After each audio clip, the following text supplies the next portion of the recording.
So we're going to just review, you know, what your experiences were on the show and some of the challenges you faced. It was serious, you know. There's oftentimes I think people are not for every show or whatever, but there is a sense of the paycheck and coming in and just doing your job and leaving, and that just didn't exist in this show, and I think that that's what's really at the heart of it, you know. Maybe nobody has all the money in the world that they want, you know, and we had the things that we needed to make and tell this story, but it really did come from the heart, you know. It came from in the writer's room with Albertina and Dan Trotta, you know, under the tutelage of Diane Boehm. You know, it came from people in the production office like Gail Renzaglia and the other cast, and, you know, I think everyone sort of put their heart into it, and it would not be the same show if we didn't.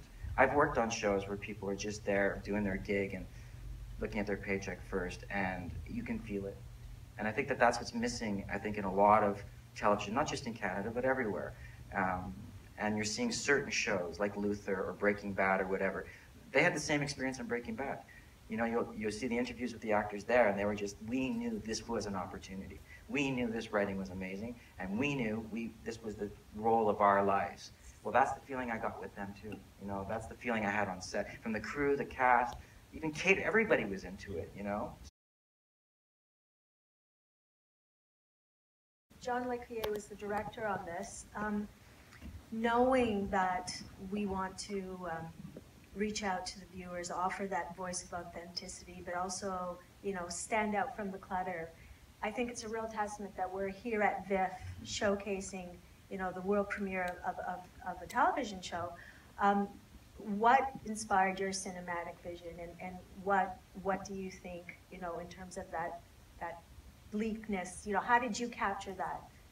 Yeah, it's not bleak, it's hopeful. Exactly, yeah, that's a great question. I think, you know, after 15 years in the business and doing a lot of different TV shows in Canada and some in the States, you know, things always just sort of felt not the way I see it in the world. You know, they're overlit, and people and characters I can't relate to, speaking in ways that I don't hear.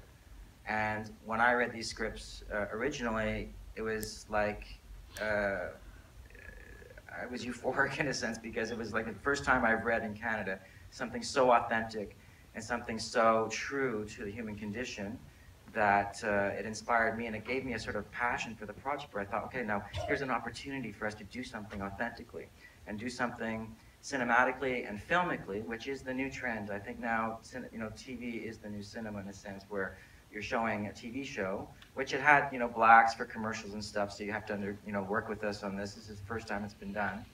But at the same time, we wanted a cinematic feel, because I think audiences now are so sophisticated and so inundated, like you said, with so much material, that unless it's real, unless it feels like something that they know in the real world, they're not going to identify with it. So that was the attempt. I think that was sort of the original framework we were all working within. I think the cast were working that way, the crew were working that way. Let's just do something the way it really is, as opposed to some hyper-realized world that I don't, you know, there's so many TV shows where I'm like, what life is that? That's not my bloody life. This is more like my life, you know. It's a little bit bleak, but there's a lot of great goodness in it too. And I think the human condition is such that where you want to see that other people are struggling. You want to know that there's empathy, and you want to see people overcoming it. And I think that's what's really at the heart of this show is the real people overcoming very real world issues.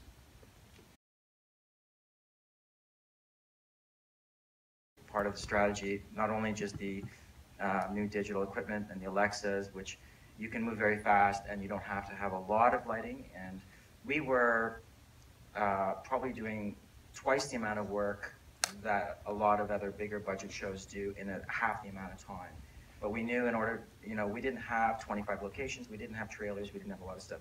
Those aren't complaints. We just sort of said, okay, how can we break this out from being 1 or 2 rooms and this and that? And we went up to the roof, we went into the alleyways, and we started expanding, and then we shot on weekends, we shot in the streets of Vancouver. We had GoPros on the SkyTrain or whatever. So all these things, you know, you can't really do it with a machine that exists in the past. In the old shooting style, it's permitting, and we didn't break any real rules, but the mentality is wrong. But the mentality's there, because in the past, you know, on Da Vinci's Inquest or whatever, where we're experimenting with a few of these things. You know, we shoot long lens stuff on Hastings or whatever, and we get away with a little bit, but not as much as we did on this. And the reality is this is the new reality. This is the way we have to make TV shows now. There's too many formats. There's the internet. There's just too many places for the money to go. Advertising split across so many different levels. So I think if you're going to make something compelling and beautiful, you've got to figure out what tricks you're going to use to do it. And this show was like full every day, like Diane said, was constant brainstorming of everybody. We also had an amazing first AD, and I'm sorry, I'm throwing in names and I didn't mean to do this right away, but Matt Hodson was like our first AD, and he was a genius. It was just a brilliant, he's not here tonight, he's in Toronto trying to make some money so he can work on season 2 of this, if we go forward or whatever. But yeah, so he's a genius.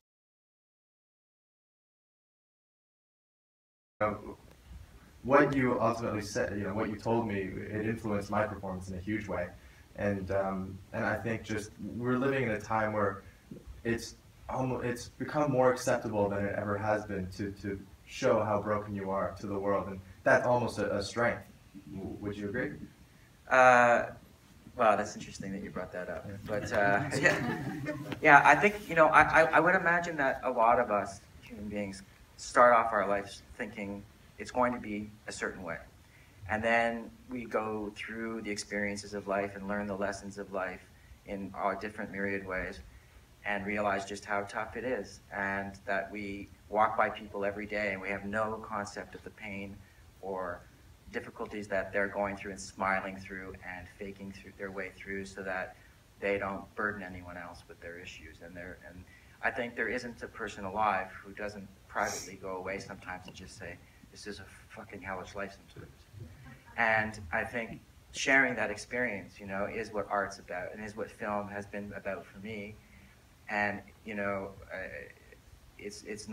we are a general community. I've made films about the Haitian community. I've worked, now I've done this lovely experience with the Chinese community and learned so much back that we share this common pain without it being a bad thing. It's that we're all here. And we're all going to do it again tomorrow, and we're going to do it again the next day. And that's the only way I get out of bed, is I know, well, if everyone else is going to do it, I might as well, because I'm not going to be Kurt Cobain. I'm going to go forward and keep doing my thing because everyone else is. So. Wow, what an inspiring director you all had to work with. Yeah, who is that guy? Who's that guy? Wish I could meet him. He sounds good.